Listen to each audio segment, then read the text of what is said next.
জাতীয় দলের ক্রিকেটারদের সাথে কাজ শেষে অবসর সময় না কাটিয়ে তারেক আজিজ জাতীয় ক্রিকেট লিগে সিলেট দলের সাথে ডোমেস্টিক ক্রিকেটে লম্বা সময় ধরে কাজ করলেও এনসিএলে এবারেই প্রথম।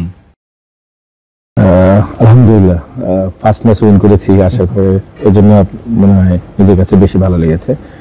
বাট আমার আসলে 9 তারিখ পর্যন্ত ন্যাশনাল টিমের যে আমাদের যে শিডিউলটা ছিল ওটার কারণে আমি আসলে ন্যাশনাল টিমের প্লেয়ারদের সাথে বেশি ব্যস্ত ছিলাম।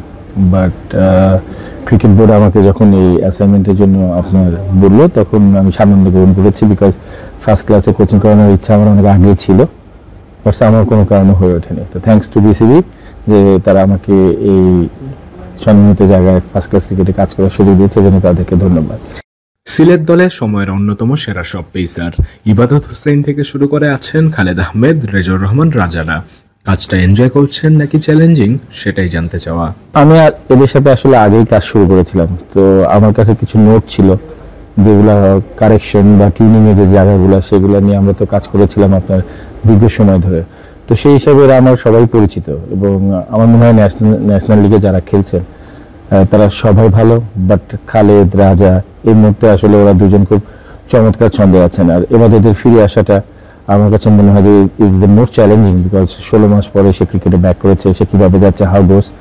তো বিসিবি মনে করেছে যে এই টিমের সাথে কাজ করলে হয়তো আমার এই স্টুডেন্টের প্রতি আরো বেশি নজর রাখার সুযোগ হবে। তো সেখান থেকে হয়তো তারা ওই কারণে হয়তো আমাকে সিলেটের জন্য পিক করেছেন।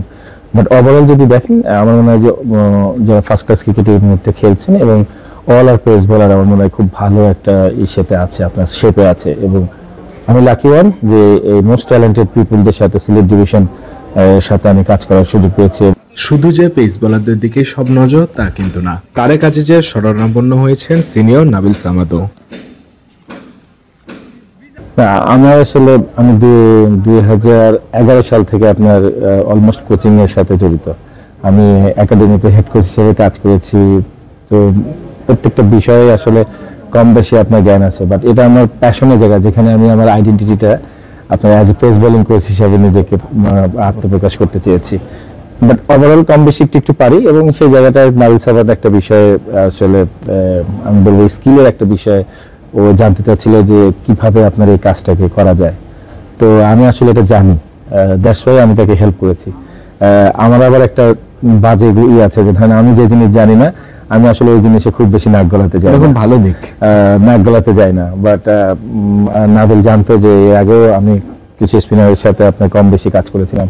তো আমার আসলে বোলিং সম্পর্কে কি স্পিন বলেন, লেগ স্পিন বলেন, পেস বোলিং বলেন, মোটামুটি বোলিং ডিপার্টমেন্টটা মানে বোলারদের সম্পর্কে আমার একটা পরিষ্কার ধারণা আছে, বিকজ আমি একাডেমিতে একটা লম্বা সময় কাজ করেছি। আমার সাথে আমার সৌভাগ্য হয়েছে ইমরান স্যার, ফাইম স্যার, বাংলাদেশে আমার কাছে মনে হয় লিজেন্ড কোচেস, তাদের সবার সাথে আমার একটা লম্বা সময় কাজ করার অভিজ্ঞতা আছে। সো সিলেট থেকে মাহমুদ, বিডি ক্রিক টাইম। বলেন, পেস বোলিং বলেন, leg spinner, mystery spinner, whoever is come, যদি আমার নলেজ থাকে তাহলে আমি তাদেরকে হেল্প করতে পারবো। এবং সেই জায়গা থেকেই আসলে নাবিল সাওয়াদকে একটা বিষয়ে আমরা হেল্প করছিলাম।